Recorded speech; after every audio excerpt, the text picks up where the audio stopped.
candidates sa ilang lungsod kahapon. Sa Parañaque City, nag-proclamation rally ang Team Pinoy para sa kanilang pambato sa pagka-mayor na si Edwin Olivares. Anak ng dating mayor si Pablo Olivares. Present sa proclamation rally ang senatorial candidate na si June Magsaysay. Nangampanya rin ang kalaban ni Olivares na si Councilor Benjo Bernabe, anak naman ng kasalukuyang alkalde na si Florencio Bernabe.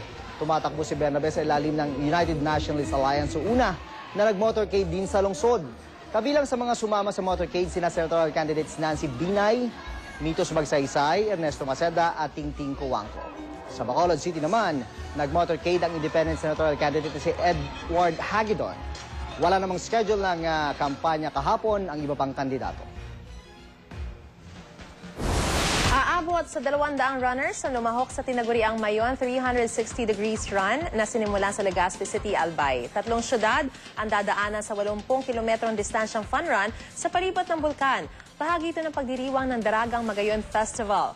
Bukod sa mga medalya, may premyong 30,000 pesos ang kampyon, 15,000 sa ikalawang pwesto at 10,000 naman sa papangatlo. Kaya naman excited ang mga kalahok, kabilang ang isang runner na nagmula pa sa Kenya.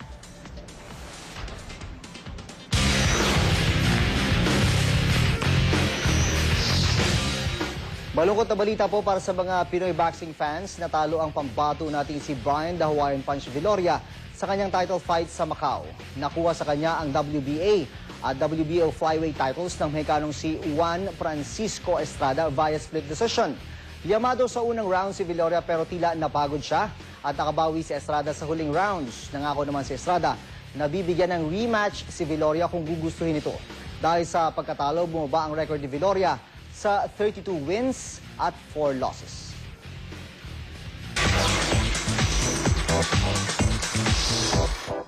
Dumalo sa world premiere ng Iron Man 3 ang lead actor nitong si Robert Downey Jr. Kasama pa nga ng aktor ang kanyang Chinese co-star sa red carpet premiere nito sa Beijing, China.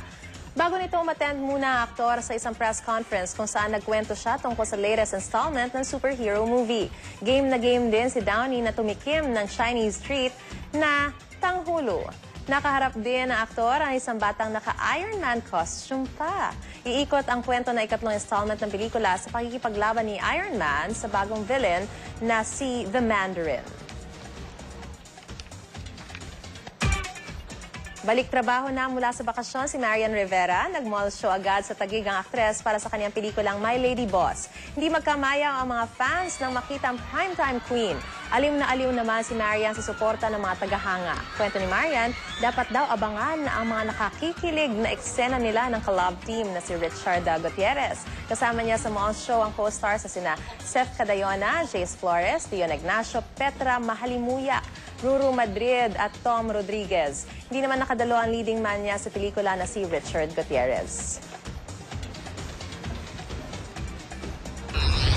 Susunod ang paluan, patuhan at hampasan ng mga unan. Maiinit na balita dito sa Balitang Hali.